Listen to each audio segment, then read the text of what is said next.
بسم اللہ الرحمن الرحیم اللہم صلی علی سیدنا مولانا محمد وعلی آلہ وصحبہ وبارک وسلم۔ الحمدللہ تعالی، اللہ رب العزت کا شکر، اس کا احسان عظیم ہے۔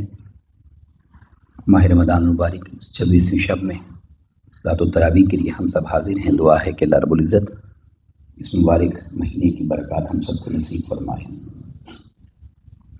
آج جو مضمون ہمارا آج مکمل ہونا ہے وہ قرآن مجید کی تعلیمات کی روشنی میں مومن کے حوالے سے جو پہچان کروائی گئی انما المؤمنون، 4 مقامات پر 3 بیان کیے جا چکے ہیں، اور یہ چوتھا مقام ہے سورہ حجرات کا، آیت مبارکہ نمبر 15 ہے۔ اللہ رب العزت نے ارشاد فرمایا کہ انما المؤمنون الذین، بے شک مومن صرف وہ لوگ ہیں جو لوگ آمنوا باللہ ورسولہ، اللہ اور اس کے رسول صلی اللہ علیہ وسلم پر اس طرح ایمان لائے ہیں، ثم لم یرتابوا، کہ پھر ان کے ایمان میں کبھی شک پیدا نہیں ہوتا، پختہ ایمان ہوتا ہے ان کا۔ اور اس شخص سے کیسے بچا جا سکتا ہے، یہ کون بچا ہوا ہے، اس کی آگے وضاحت کی گئی ہے کہ وجاہدوا باموالہم وانفسہم، اور وہ ہمیشہ اپنے مال اور اپنی جان اللہ کی راہ میں پیش کرتے رہتے ہیں، خرچ کرتے رہتے ہیں، فی سبیل اللہ، اولئک ھم الصادقون، اور یہی وہ لوگ ہیں جو دعوی ایمان میں سچے ہیں۔ سورہ انفال میں جہاں پہلی بار انما المؤمنون کی کلمات آئے تھے، وہاں پر میں نے آپ کو گزارش کی تھی کہ یہ مضمون چونکہ آگے آ جائے گا تو میں اس کو بیان نہیں کر رہا خرچ کرنے کے حوالے سے۔ اب یہ ایک ایسا مضمون ہے، اگر آپ جو دوست جمعہ میں شریک تھے، جمعہ میں بھی میں نے اسی مضمون کو بیان کیا تھا، انفاق فی سبیل اللہ کے حوالے سے ہی، لیکن اب چند ایک نئی چیزیں اور عرض کر دیتا ہوں۔ یہ چوتھا پارہ یہاں سے شروع ہوتا ہے، سورہ آل عمران کی آیت نمبر 92 ہے۔ ذرا توجہ سے کلمات سننے والے ہیں۔ اللہ رب العزت نے ارشاد فرمایا لن تنالوا البر، تم نیکی تک ہرگز پہنچ ہی نہیں سکتے۔ نیکی کرنا اگلا سٹیپ ہے، کہیں پہنچیں گے تو آپ کوئی عمل کریں گے۔ فرمایا لن تنالوا البر، تم نیکی تک پہنچ ہی نہیں سکتے، حتی تنفقوا مما تحبون، جب تک تم اپنی پسندیدہ چیز خرچ نہیں کر لیتے، جو تمہیں محبوب ہے، جو تمہیں پسند ہے، جب تک تم وہ خرچ نہیں کرتے، اضافی نہیں، جو ضرورت ہے، پیاری ہے، قریب ہے وہ۔ اور پھر فرمایا وما تنفقوا من شیء، اور یاد رکھو جو کچھ بھی تم خرچ کرو گے فإن اللہ بہ علیم، اللہ تمہاری خرچ کی ہوئی ہر چیز کو جانتا ہے، اسے پتہ ہے کہ تم نے کس طرح خرچ کیا ہے، یعنی اس کو کوئی معاذ اللہ دھوکہ نہیں دے سکتا۔ اب میں تفصیل میں نہیں جا رہا، چونکہ میں نے 1-2 حدیث عرض کرنی ہے، تو یہ ایک آیت کریمہ ہے، اور یہ ایک آیت کریمہ بڑی تفصیل سے ہے، سورہ بقرہ کی آیت نمبر 177۔ اس میں حقیقت میں نیکی کو بیان کیا گیا ہے، بڑی طویل آیت ہے، میں جلدی سے پڑھ دیتا ہوں، توجہ سے آپ سن لیں۔ اللہ رب العزت نے ارشاد فرمایا لیس البر ان تولوا وجوہکم قبل المشرق والمغرب، نیکی صرف یہ نہیں ہے کہ تم مشرق مغرب کی طرف منہ کر کے کھڑے ہو جاؤ، اس سے مراد سمت ہے کہ آپ کسی طرف منہ کر کے نماز ادا کرتے ہیں، تو نیکی صرف یہ نہیں ہے۔ بلاکن البر من آمن باللہ والیوم الآخر، نیکی کی بنیاد ایمان سے بنتی ہے، اللہ پر ایمان ہو، آخرت پر ایمان ہو، والملائکہ، ملائکہ پر ایمان ہو، والکتاب والنبیین، تمام کتابوں پر ایمان ہو، تمام انبیاء پر ایمان ہو۔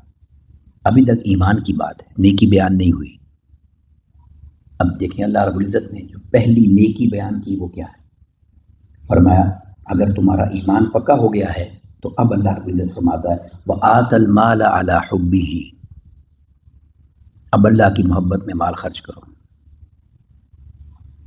یہاں سے نیکی شروع ہوتی ہے، وآت المال علی حبہ، اللہ کی محبت میں مال خرچ کرو۔ اب کہاں خرچ کرو؟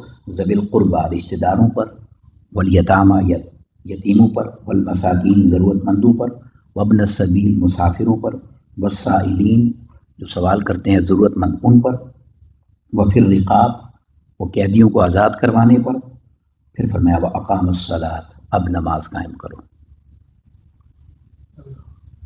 اب سوال سمجھنے والا یہ ہے، نماز سے پہلے مال خرچ کرنے کی بات کیوں کی گئی ہے؟ تو بڑا سادہ سا اس کا جواب ہے کہ جو مال خرچ کیے بغیر نماز پڑھتا ہے اس کی نماز اللہ قبول نہیں کرتا۔ بس سیدھا سا، اور کوئی جواب اس کا نہیں ہے۔ اس لیے پہلے بتایا کہ آت المال علی حبہ، اللہ کی محبت میں مال خرچ کرو تاکہ تمہارے ٹوٹے پھوٹے سجدے قبول ہو جائیں۔ یہ جو صدقہ فطر رکھا گیا اس لیے تو رکھا گیا، روزے میں جو کمی رہ جائے گی اس مال کے صدقے پوری ہو جائے گی۔ تو جب مال دینا انسان کو آ جاتا ہے تو اللہ رب العزت اس کی عبادات کو شرف قبولیت عطا کرتا ہے۔ اور یہ کہہ کے فرمایا وَأَقَامَ الصَّلَاةَ، نماز قائم کرو، وَآتَ الزَّکَاۃ، پھر زکوٰۃ ادا کرو۔ یعنی نماز کے پہلے بھی خرچ کرنا ہے، نماز کے بعد بھی خرچ کرنے کا ذکر ہے۔ تو اللہ رب العزت نے ہمیں وہ دین دیا ہے کہ جو دین ہمیں یہ بتاتا ہے کہ اللہ کی محبت میں مال خرچ کیا جائے۔ اس لیے اس آیت کریمہ میں جو سورہ حجرات کی ہے یہاں پر بھی یہی فرمایا کہ اللہ کی راہ میں جہاد کرو بِأَمْوَالِهِمْ وَأَنفُسِهِمْ۔ اب اردو میں ہم یہ جملہ الٹا بولتے ہیں، ہم کہتے ہیں جان و مال قربان کریں گے، بِأَمْوَالِهِمْ وَأَنفُسِهِمْ، قرآن نے مال اور جان کہا ہے۔ کیوں؟ کہ جس میں اتنی ہمت نہیں ہے کہ مال خرچ کرے وہ جان کہاں سے دے گا؟ تو پہلے مال کی بات ہے کہ اگر تمہیں مال خرچ کرنا آ گیا ہے پھر تمہیں جان دینے کی بھی اللہ رب العزت یعنی وہ شان عطا کر دے گا۔ تو مال خرچ کرنا یہ سب سے بڑی نیکی ہے۔ اور دیکھیں اس پر پھر میں یہ جو حدیث پاک عرض کرتا ہوں، سیدہ عائشہ صدیقہ رضی اللہ تعالیٰ عنہ، آپ کو آقا علیہ الصلوۃ والسلام نے ایک وصیت فرمائی، اور اللہ کا شکر ہے کہ اس کے صدقے ہم تک بھی وہ پہنچی۔ اتنے خوبصورت اس کے کلمات ہیں، ایمان افروز، کہ آپ اس کو جتنی توجہ سے سنیں گے اتنا لطف آئے گا۔ آقا علیہ الصلوۃ والسلام نے ارشاد فرمایا، یا عائشہ، اے عائشہ، لا ترد المسکین، کسی مسکین ضرورت مند کو خالی نہ بھیجو، کبھی خالی مت، جو کچھ ہو سکتا ہے کچھ کرو۔ اور آپ جانتے ہیں آقا علیہ الصلوۃ والسلام کا اپنا عمل مبارک یہ تھا کہ اگر کچھ نہ ہوتا تو ادھار لے کر دے دیتے تھے، اور فرماتے میرے نام پہ ادھار لے لو جا۔ تو آقا علیہ الصلوۃ والسلام نے فرمایا عائشہ کسی مسکین کو خالی مت بھیجنا، وَلَوْ بِشِقِّ تَمْرَةٍ، ایک کھجور کا ٹکڑا ہے تو وہی دے دو، کھجور کا بھی پیس ہے وہ دے دو۔ اور پھر کیا فرمایا، یا عائشہ، اے عائشہ سن لو، احبی المساکین، اگر تم ضرورت مندوں سے محبت کرو گی، اور فرمایا کہ وقربیہم، اور ان کو محبت سے قریب کرو گی یعنی ان کا خیال کرو گی، فإن اللہ یقربک یوم القیامہ، اللہ قیامت کے دن تمہیں اپنے قریب کر لے گا۔ اگر تمہیں یہ مل گیا ہے تو اللہ قیامت کے دن تمہیں اپنے قریب کر لے گا۔ اب پھر ایک حدیث پاک حضرت ابو ہریرہ روایت کرتے ہیں، ایک شخص آیا، جاء رجل، اس نے آ کر کے یہ کہا، یا رسول اللہ صلی اللہ علیہ وسلم، ای صدقۃ اعظم، یا رسول اللہ سب سے افضل صدقہ کون سا ہے، بڑا صدقہ کون سا ہے؟ اس نے آقا علیہ السلام سے سوال پوچھا۔ اب آقا علیہ السلام نے جواب وہ دیا جو ہر شخص کی کمزوری ہے، حقیقت بیان کی۔ آقا علیہ السلام نے فرمایا سن لو، انت صدق، اس حال میں صدقہ کرو، وانت صحیح، کہ تم تندرست ہو، تم مال خرچ کر سکتے ہو، صحت مند ہو۔ اور پھر فرمایا کہ ان صحیح شحیح، اور تمہیں مال کی ضرورت بھی ہے، یعنی تم چلتے پھرتے ہو نا، تمہیں ضرورت، صحت مند ہے، تم جہاں چاہو خرچ کرو، تو اس حال میں خرچ کرو کہ صحت مند ہو اور تمہیں ضرورت ہے۔ اور پھر آقا علیہ السلام نے فرمایا وَتَخْشَى الْفَقْرَ، اور تم غریب ہونے سے ڈرتے بھی ہو، اس حال میں خرچ کرو۔ اور فرمایا کہ وَتَأْمُلُ الْغِنَى، اور اس حال میں خرچ کرو کہ تمہیں اور مال سے محبت بھی ہے اور بھی کمانا چاہتے ہو، اس حال میں خرچ کرو۔ اور پھر کیا فرمایا، وَلَا تُمْهِلْ، اتنا دیر نہ کرنا، حَتَّى إِذَا بَلَغَتِ الْحُلْقُومَ، کہ جان تمہارے حلق میں پہنچ جائے، تمہاری موت کا وقت آ جائے، قُلْتُ لِفُلَانٍ كَذَا وَفُلَانٍ كَذَا، اور پھر یہ تو کہو یہ اس کا ہے یہ اس کا ہے۔ فرمایا اب تمہیں کہنے کی ضرورت نہیں ہے، اب یہ اسی کا ہے۔ تو آقا علیہ السلام نے اتنی واضح الفاظ میں یہ بات بیان فرما دی۔ اور بس میں صرف جلدی سے مکمل کرنا چاہتا ہوں، ایک بڑا طویل واقعہ ہے، مختصر عرض کر دیتا ہوں۔ میں نے آپ کو ابھی واقعہ افک بیان کیا تھا جمعے پر، سیدہ عائشہ صدیقہ رضی اللہ عنہ کی ذات پاک پر جب تہمت لگائی گئی، زبان درازی کی گئی، پھر اللہ نے آپ کی شان میں آیات اتاری.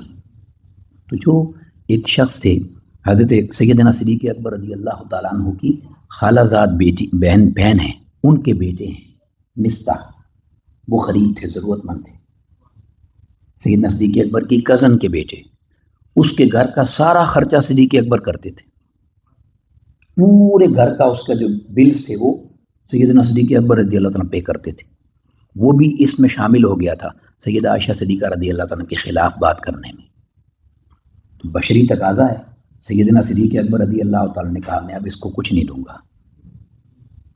صرف بیٹی نہیں، وہ حضور کی زوجہ بھی تو تھی نا، اس نے آقا علیہ السلام کی ناموس پر حملہ کیا تھا. تو سیدنا صدیق اکبر نے کہا بس ٹھیک ہے، اس نے حضور کی بے ادبی کی ہے، میں اس کو اب خرچہ نہیں دوں گا. ٹھیک ہے، اب اس سے بڑھ کر کیا ہو سکتا ہے کوئی بات؟ کسی کی بیٹی ہو تو بہت بڑی بات ہے، تو وہ تو سیدنا صدیق اکبر کی بیٹی اور حضور کی زوجہ ہیں. تو جب صدیق اکبر نے یہ کہا تو اللہ نے قرآن کی آیت اتاری.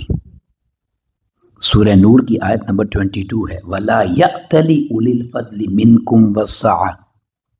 تم میں جو اچھے ہیں، جن کو اللہ نے پیسہ دیا ہوا ہے، جو خرچ کر سکتے ہیں، وہ کبھی بھی یہ قسم نہ کھائیں اور کبھی یہ ارادہ نہ کریں کہ ان یؤتوا اولی القربی والمساکین، کہ وہ رشتہ داروں اور مسکینوں پر خرچ نہیں کریں گے. اب ذرا اندازہ کریں کہ اتنا بڑا میٹر ہو گیا تھا، مگر اللہ رب العزت نے سیدنا صدیق اکبر رضی اللہ کی نیت کرنے پر آیت اتار دی، خبردار کسی سے کبھی جو تم خرچ کر رہے ہو وہ مت روکو، اس کا عمل اس کے ساتھ ہے، تم نے کرنا ہے اللہ اس کے رسول کے لیے صلی اللہ علیہ وسلم. تو فرمایا خبردار یہ مت کرو. اور آیت کے آخر میں فرمایا وَلْيَعْفُوا وَلْيَصْفَحُوا، اور قصور معاف کر دیا کرو، صلح صفائی کر لیا کرو. أَلَا تُحِبُّونَ أَن يَغْفِرَ اللَّهُ لَكُمْ، اگر تم اس کی غلطی کوتاہی معاف کر دو گے تو تمہیں پسند نہیں ہے کہ اللہ بھی تمہیں معاف کر دے. اتنی بڑی بات تھی کہ سیدنا صدیق اکبر رضی اللہ تعالیٰ کو اللہ رب العزت نے خود یہ فرما دیا کہ آپ ایسا مت کہیں کہ میں خرچ نہیں کروں گا. اس نے جو کیا ہے وہ اس کا عمل ہے، اور چھوٹا عمل نہیں تھا. میں آپ کو بتا رہا ہوں، آقا علیہ السلام کی ناموس پر حملہ تھا، حضور کی زوجہ ہیں، مگر اللہ نے فرمایا چھوڑ دیں، اس کی ضرورت مند ہے، اس کی ضرورت کو پورا کریں، کیونکہ یہ اصل نیکی ہے. جب تک انسان کو اللہ کی راہ میں خرچ کرنے کا اور اس کی راہ میں دینے کا انسان کو جذبہ نصیب نہیں ہوتا تو اللہ رب العزت اس کو ایمان کا نور عطا نہیں کرتا، اس کو ایمان کا نور نصیب نہیں ہوتا. تو اگر ہم چاہتے ہیں کہ ہمارا ایمان بھی کامل ہو، مکمل ہو، تو جتنا کر سکتے ہیں اتنا خرچ کریں، جتنا کر سکتے ہیں اتنا خرچ کریں. آقا علیہ السلام نے صحابہ سے پوچھا تمہیں اپنا مال اچھا لگتا ہے یا اپنے وارثوں کا؟ سب نے کہا حضور اپنا مال اچھا لگتا ہے. تو آقا علیہ السلام نے فرمایا کہ تمہارا مال وہی ہے جو خرچ کر جاؤ گے، جو چھوڑ جاؤ گے وہ تمہارے وارثوں کا ہو جائے گا. اندازہ کریں کتنی ترغیب دلائی آقا علیہ السلام نے، کتنی ترغیب دلائی. تو ہمیں بھی چاہیے کہ ہم زیادہ سے زیادہ اللہ کی راہ میں مال خرچ کریں، جتنا خرچ کر سکتے ہیں خرچ کریں، اور خرچ کرنے سے کبھی کوئی غریب نہیں ہوتا. شیخ سعدی رحمۃ اللہ تعالیٰ علیہ پوری دنیا کی سیر کی انہوں نے، اور انہوں نے فرمایا مجھے پوری دنیا میں 2 بندے نہیں ملے، 2 لوگ میں نے پوری دنیا میں کہیں نہیں دیکھے. پوچھا گیا حضور کون سے؟ فرمایا ایک جس نے ظلم کیا ہو اور اس کو اللہ سزا نہ دے، اور ایک وہ جو خرچ کرتا ہو وہ کبھی غریب ہو جائے. پوری دنیا میں نے یہ 2 لوگ نہیں دیکھے. اللہ رب العزت ہمیں اپنی محبت میں مال خرچ کرنے کا جذبہ عطا کرے. وما علینا الا البلاغ المبین. السلام علیکم ورحمۃ اللہ وبرکاتہ.